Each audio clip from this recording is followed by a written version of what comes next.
So good. So smooth, so slick. Chris, let's go. And you know who my favourite presenter is? Yeah, Anita.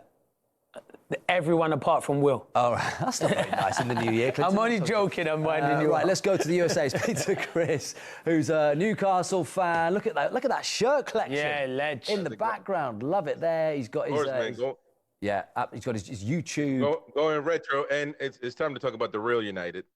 And they are getting relegated, by the way. Oh, I like it, Chris. Wow. Now I can get on board with Chris.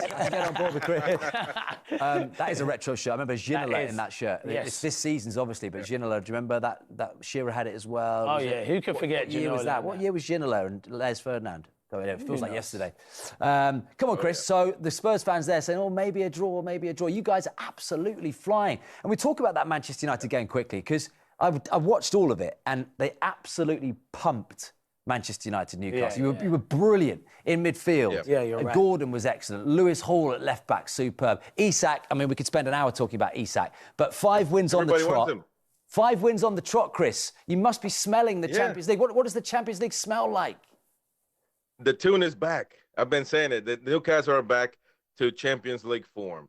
Not saying that we're going to get Champions League, but we're in there for the fight. You know, I think right now, the last 5 games for Newcastle have been great. I mean, people didn't want to jump on the bandwagon when we beat Leicester, when we beat Brentford, Ipswich. They said they were lower teams. Anybody would beat them. And so the test was with Aston Villa, with Manchester United at Old Trafford. Historic win in a sense because we hadn't won there in, I believe, 30 years in the Premier League. We beat them in the Cup last season. So, listen, you've got to get praised when it's needed. And Eddie Howe has turned things around.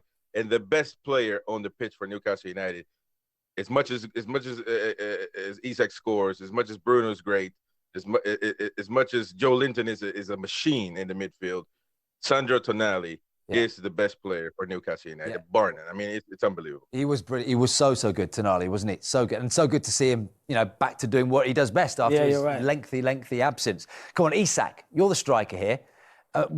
How do you sum him up? Because everyone's talking about Thierry Henry vibes with him. Since October, 11 appearances, 11 goals. No, he's frightening. He can do everything, not just score goals, assists as well. I think he's fantastic. For me, probably up there is one of the best strikers in world football, not just in the Premier League, world football. I think he's fantastic. All these goals, he scores all kinds of different goals. He can run in behind, he links the play ever so well.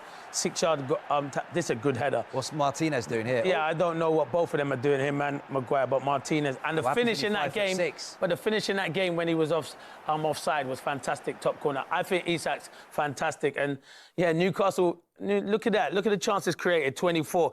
And listen, Newcastle are a huge team. They need to match his demands of playing Champions League football. Doesn't like passing it much, does he? When you can score goals like him, by the way, on top of that, 25 Premier League goals he scored for Newcastle in 2024. Only Alan Shearer in 2002, so 22 years before. He scored more in a single year. For me, he can do everything. I love him as a player. So look, be honest, Chris, be honest, and I mean this in the nicest way possible, but do you think slightly, and not that you're going to say it out loud, that he might be even too good for Newcastle, Isak? Everyone's going to come hunting for this guy in the summer. Not this Newcastle. Newcastle now is a different club than it was 4 years ago before the takeover. So this is a team, this is a club that wants to achieve. They have some restraints with PSR and all that stuff. That can be a whole conversation there, but this team right now, he doesn't want to leave. Everybody wants Isak. Everybody wants him. You ask any big team, everybody wants Alexander Isak.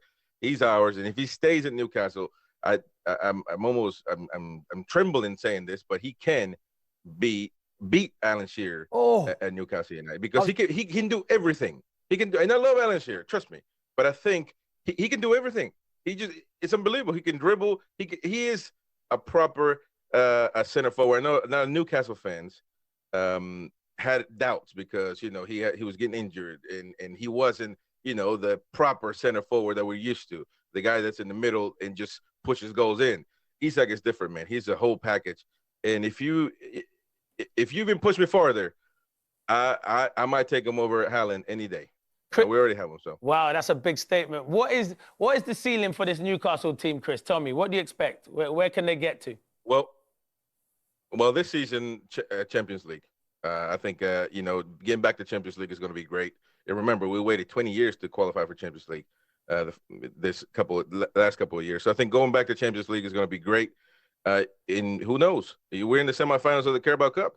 You know, if you get that in, I mean, what more can you ask for?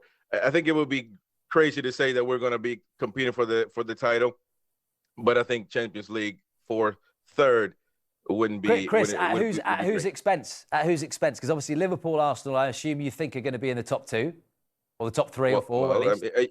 Yes, I'm going to give you Liverpool. I think is going to win the league. So just shake your hand. Yeah, you win the league. Arsenal are shaky.